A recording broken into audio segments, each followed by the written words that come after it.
wariko, Mwari wariko.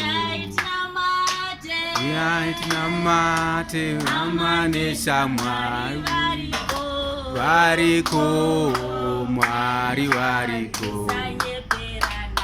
Wariko, wariko, wariko, Mwari wariko. Amen. Kuna matamufaro. Amen. Amen. Mchechi unongoda kungofara. Amen. Amen. Regandi kukwazise ndichiti maswera sei mose muzita raJesu. Hallelujah. Amen. Ndichikwasama shefu wangu ndichiti maswera sei. Amen. Amen. Zvinenge zvatova muropa zvokungokwazisa mashefu. Amen. Amen. Mamuka sei muzita raJesu. Hallelujah. Glory. Tinotenda Mwari zvikuru. Mwari vandipawo mukana wokumira mberi penyu. Amen. Amen. Siri uchenjeri asi kungowanirwawo nyasha. Ukangonzimira ingomiravo. Amen. Amen. Nyangweni risipo Mwari vachakupa kuti rivepo. Amen. Amen. Ini ndinoitwa mai SENGWAYO ndofunga vazhinji vanondiziva. Amen. Amen. Mai vevana 5 nemurume mumwe chete. Amen. Glory. We thank Lord. Ndinotenda Mwari nezvipo zvaakangondipawo muupenyu hwangu. Amen. Amen. Uye muupenyu unongoda kungotenda Mwari nezvauinazvo. Amen. Kuti ungoramba wakangoblema Mwari. Zvakazoti ingotenda zvauinazvo izvozvo, tenda Mwari. Pane anotozvida asina, asiwo unongozviti ndezvemahara. Amen. Izvozvi tikati isai maprayer list amunoda. Zvinoda mai Chihota, izvo zvinoda mai mutonhodzi. Amen. Zvichireveiko nokuti makatosiyana. Amen. Pamwe zvinoda mai Chihota, mai mutonhodzi vakatopuwa naMwari. Asi mai Chihota havasati vapiwa. Saka munhu ngaadzidze kutenda Mwari zvaainazvo izvozvo. Amen. Regai tivhure masoko edu muna John 5:1-5.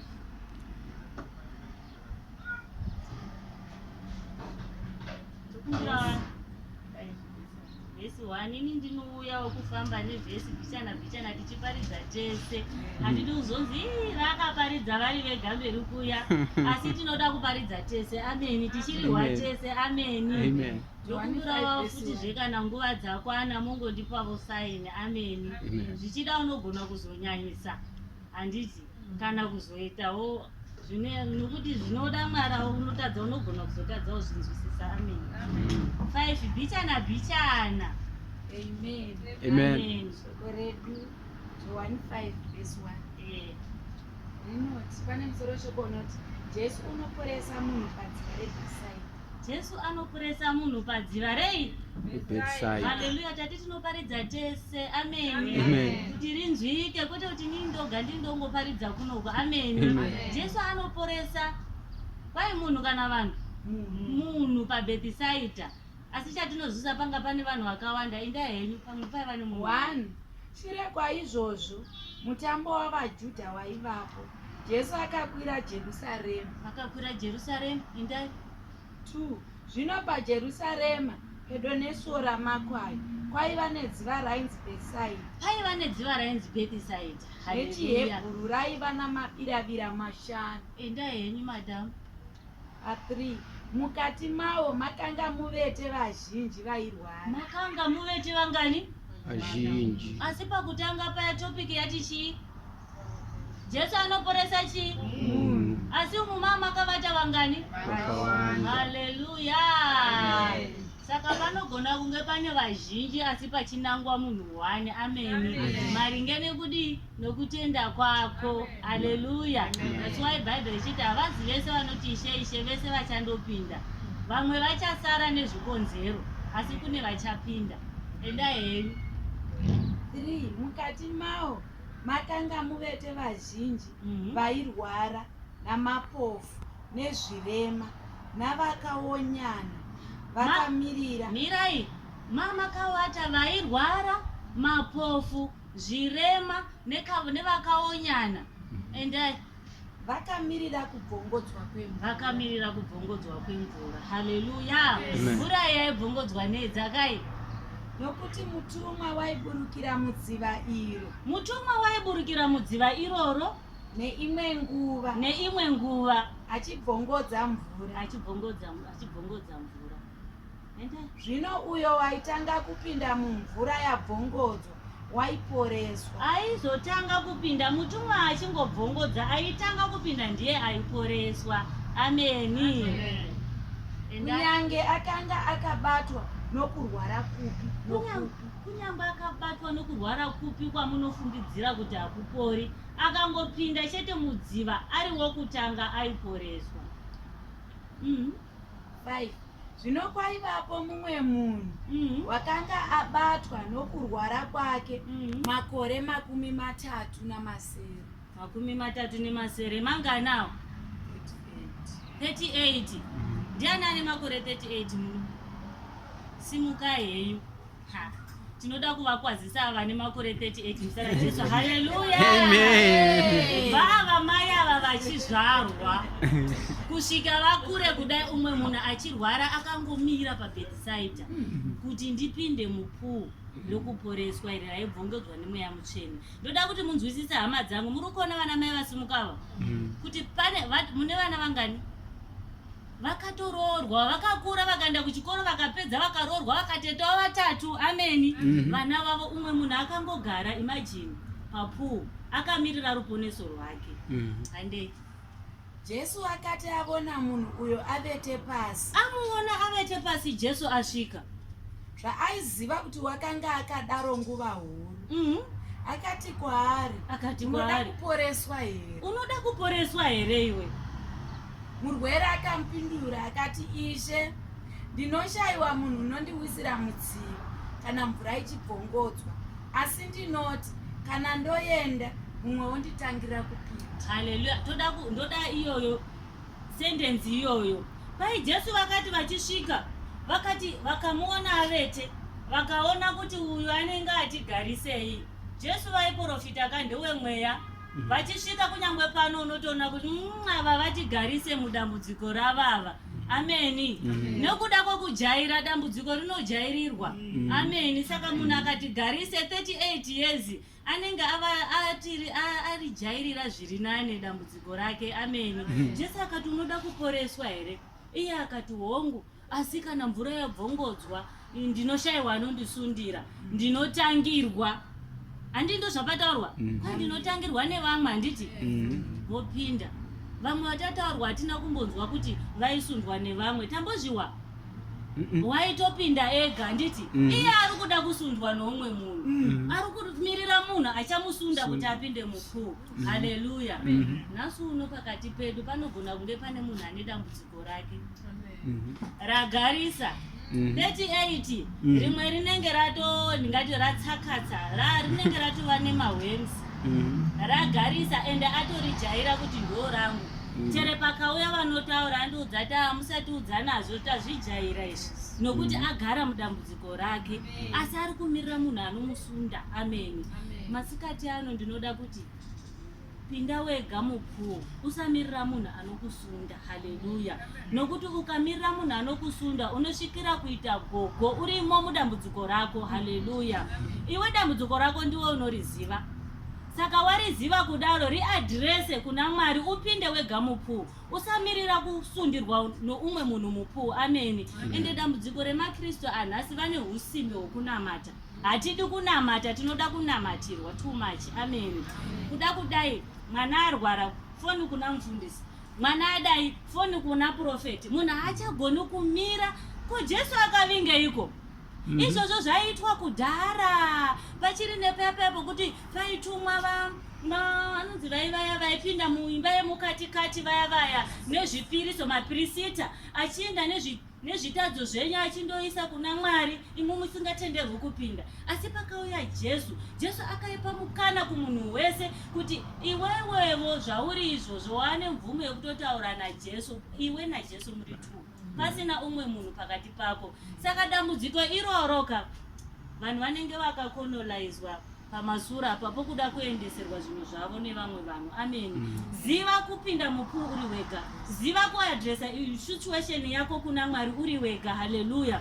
Namata kuna Mwari, izvi ndagarisa mazviri handichazvide. Ameni. Kwete kuda kusundwa noumwe munhu, zvisundire wega. Ameni.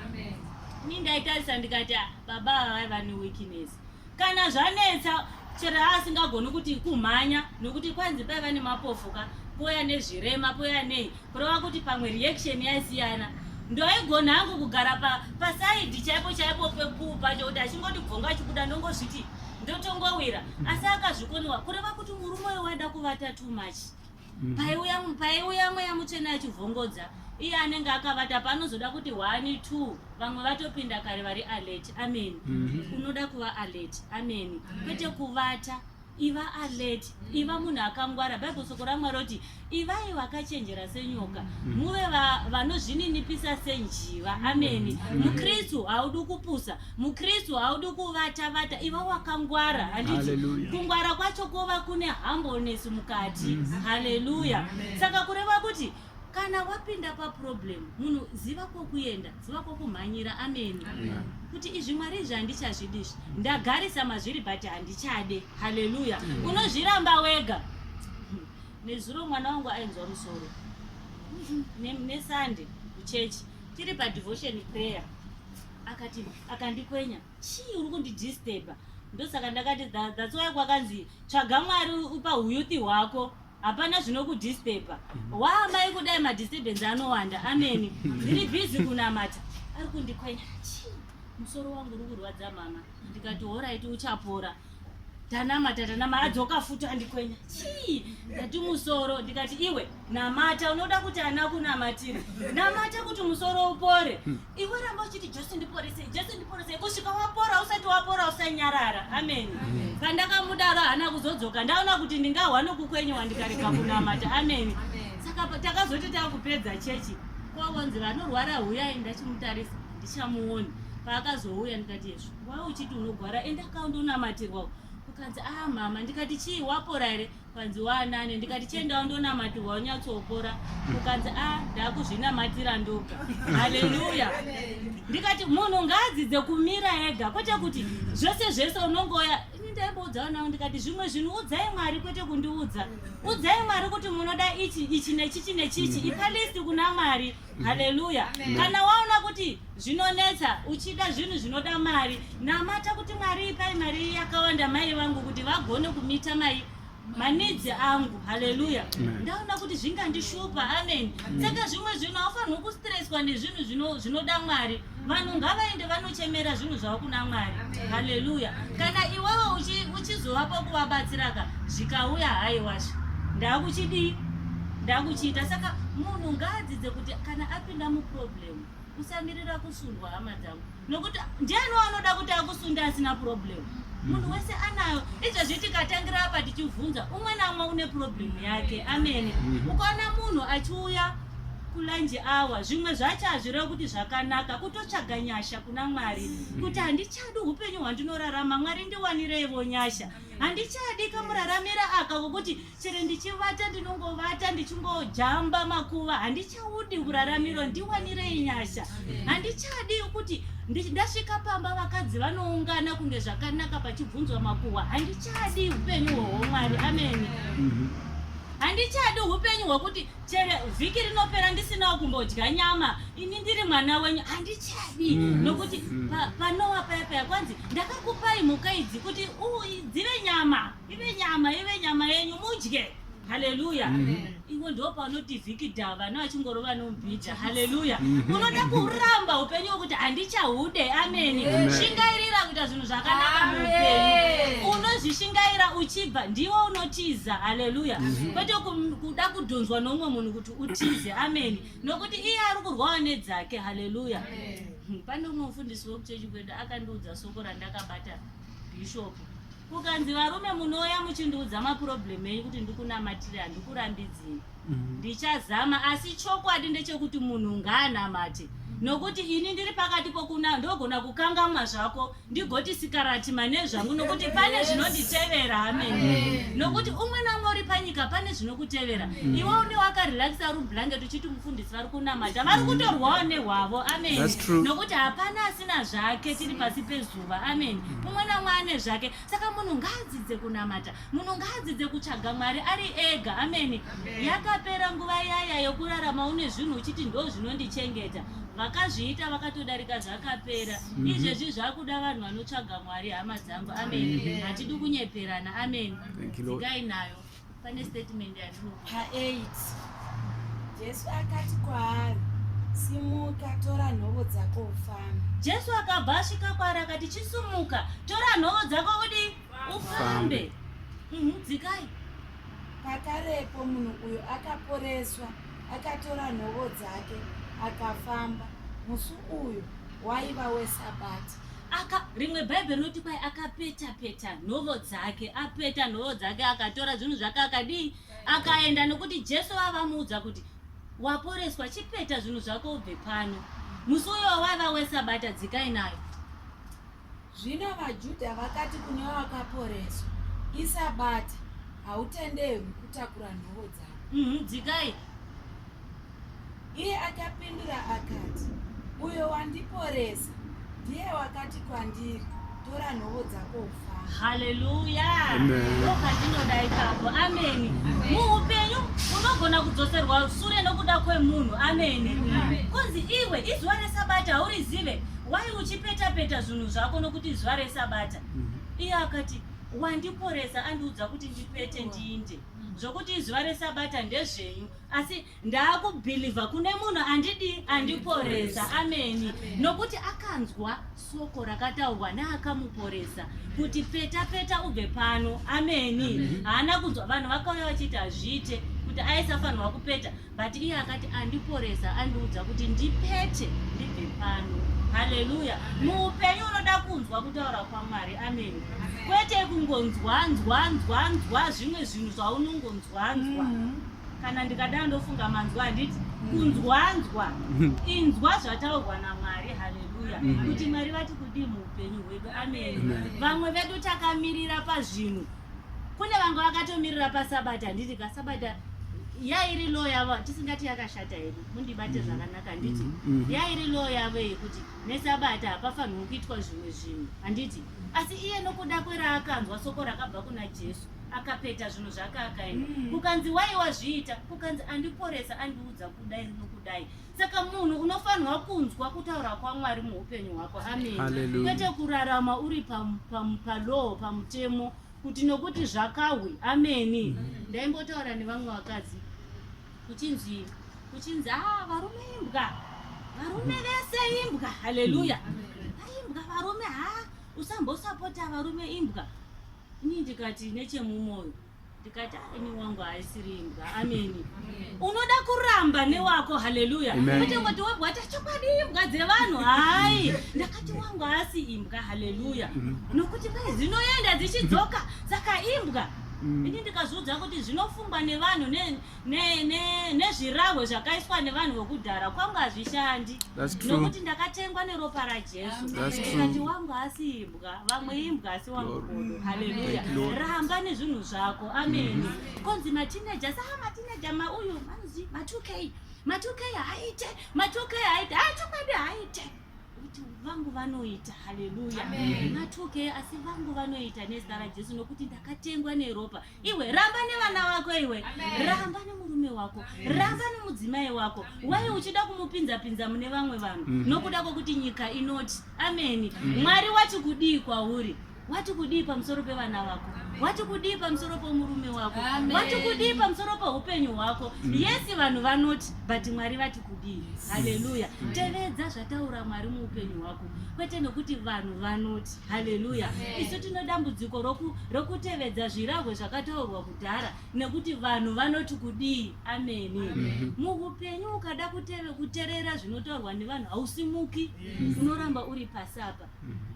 Unofanirwa kuwanika pane kamwe kauchenjeri kanofanirwa kungokupa Mwari uchirarama. Ande munoziva vhesi yakamboparidzwa pano, aichazivi kuti ndi Chaplain Dhaka here, yaDavid yakanyepedzera kuita benzi. Pane achairangarira vachiparidza. David akanyepedzera kuita benzi, kubuda masirire asina kuti kumabudisa masiriri kudai so achiti bobo vakati benzi ngatirisiye apo vaitsvaga David Mwari ngakupe kamwe kauchenjeri kanoita kuti ungopukunyuka so vakati benzi vakamusiya asi apo vakanga vachida kutsvaga kumuraya nditi vaida kutsvaga kumuraya akatorarama saka Mwari vanofanirwa kukupa pane kamwe kauchenjeri kaunofanirwa kungopuwa naMwari so haleluya kwete kungoramba uri murima wakangotarisa ikoko ndikoko munhu unongoenda kungoenda pota uchicheuka haleluya kucheuka kuti kana pane anything maziso ngaamutse hama dzangu vatsvene tisapusa please ngatingware haleluya asi kungwara kwedu ngative nekauhumbleness haleluya kuziva chaiko kuziva haleluya tinovarayirwa hama dzangu zvinotaurwa vamwe vakanzwa kuti vakomana ndaimbotaura chokwadi varoyi varipo panyika vataisa zinguva yekutya varoyi munhu anonamata guys Mwari vakati kudini upenyu hwako vakati itya muroyi asi ndonguva yekuti unotya muroyi muroyi haatyisi mani iwe ndiwo unototyisa anofanirwa kutongoenda kana achiona iwewe haleluya chere ukamurota handiti unongoti get away hapazi pako pano nokuti ndakatengwa neropa raJesu get away in the name of Jesus wakadzikama kwete kupaparika dzikama nokuti uri muumambo hwaMwari ameni inini handichapapariki Mwari vakandiwanira nyasha iso kwati ndoko vanobikwa varoyi kwete vokunovhunzira kakuna madzibaba kuti vandiroya vaunotoona vachizvitaura vega kuti isu tinoroya chigumwe changu chikaona chanongedzapo unoenda ende achinyongedza huku uchiona ichitobhuka kureva kuti havadi kutsvagirwa kumadzibaba avo haleluya saka kwakadaro ukaona waburwa imomo uchida Mwari kuti ini ndakuda Mwari wakuziva kwaunobva nekwaunoenda muroyi haana simba pamusoro pomunhu anonamata but secret andakaona kuti ashayiwe simba iva munhu ari straight ukangosanganisa chete wadzva ukangotsenga mushonga chete wadzva handi munoona mukavhura ganda renyu apa pangu apa ndikadai so ndogona kugara years of years pasina kumbomharwa nenhunzi nokuti hapana chinodaidza nhunzi asi pakangoita chironda chete nhunzi dzakutokunetsa kureva kuti ukangoita something chisinei naMwari Bible suku raMwari noti ndiri Mwari ane godo Mwari asingadi kusanganisirwa ukangonamata Mwari wakadai so hapana chinokubata never chere vana vako vane vari protected ukaona zvaitika iwe wakadai aiwa kuda kwaMwari usamboblema kuti zvakazoti zvikazoti kuda kwaMwari Mwari pane something chaanenge achida kuita muupenyu hwako asi kutaura kwechokwadi kwai ndiDavid yati kwai ndakura ndachembera ndachena vhudzi handina kumboonawo vakarurama achipema haleluya kureva kuti vake Mwari havasi vakadara zviti handi munoona zuva iro riri rikupisa iri tichararama tichamwa tii tichadya nyama ichitopisa kudai zuva vana vedu vachadya zvavanoda ende vachaenda kuchikoro nebhutsu school uniform yakazara ende tichibhadhara mafizi wai tiri muumambo zuva riri kupisa asi harisi kupisa isu nokuda kuti tiri muumambo hwaMwari ukangonzwisisa izvozvo but chandakaona muupenyu handiti kana mukadya mavheji don't blame God ndinokutendai Mwari nechekudya chamatipa pazuva ranhasi manheriwawo memuchinamata tida unovatani vana vedu ndinokutendai nechekudya chamatipa zita renyu ngarikudzwe Mwari nokuti makatinakira nguva dzose haleluya mangwana marova kana kuti poriji risina dovi makuseni vana vachienda kuchikoro wavapa poriji risina dovi vaenda kuchikoro God bless you vana vangu God bless you vaenda kuchikoro modzoka manheru tinokutendai Mwari nokuti makatendeka nechekudya chamatipa chokufuka chamatipa haleluya zvamatipa izvozvo haleluya ini ndinotenda Mwari nezvaanongoni chere ndakarukwa mabhanzi angu ndenichishaina nawo ndichiti ndinokutendai Mwari nokuti makanaka makafanirwa nokurumbidzwa muri Mwari nguva dzose zvakaoma zvakanaka zvakandinakira mungori Mwari saka zita renyu ngarikudzwe nokuti muri Mwari kuchipisa kune mvura kune nzara kwakagutiwa muri Mwari saka zita renyu ngarikudzwe nokuti muri Mwari haleluya munhu ngangodzidza kungotenda zvaunoitirwa naMwari izvozvo Mwari vanozviita for the reason haleluya pane umwe mutaura achitaura kuti masikirwo atakaita hama akatosiyana kungaita sefishi dziri mugungwa makambodziona pane zvimwe zvazvisingakuri zvimatemba chero chikaita 50 years chinongoramba chiri chitemba hachikuri handitika dzakasiyana kozoita mazifishi okuti munotohaya mota kuti ipindemo iri hombe masikirwa akaitwa zvinhu takatosiyana takadai asi munhu tenda Mwari nekakusikirwa kwakaita zvitori nereason haleluya nokuti panzi muumbi wehari paaiumba hari dzake pane zvidoko zvihari zvaiumba zviri pamedium zviri palarge maextra large zvichienda zvakadaro zvaita seiko meja vachigara vose vangadawo extra large pot here vanoda ichi chitoko ichi handiti kureva kuti chitori nepurpose iniwo nefamily yangu yaya ndataura yaya ndoda large handichaendi kuchidi saka ndichida large handigoni kuzvidza chitoko ichi nokuti pane ari kutochishandisa haleluya kureva kuti kamusikirwa kwatakaita naMwari nemablessings edu anosiyana but munhu tenda Mwari neblessing iyoyo wakapuwa naMwari nokuti Mwari vakaona yakakodzera kwauri kuti ndiyo yako haleluya saka masikati angu tinoda kunamata kuna Mwari kuti Mwari ndiwanire nyasha ndigone kuvimba nemi ndigone kuvimba nokuti Bible soko raMwari roti akaropafadzwa uyo anovimba naJehovha kwete asingazemberi pamunhu munhu akabva unosara uchidona saka munhu ngaadzidze kuvimba naJehovha haleluya akaropafadzwa uyo anovimba naJehovha ndarwara ngandidzidze kunamata ndoga haleluya mavafundisi munovaudzana kuti musaudza vafundisi venyu handiti munovaudza asi munhu dzidza kuzvimiririra haleluya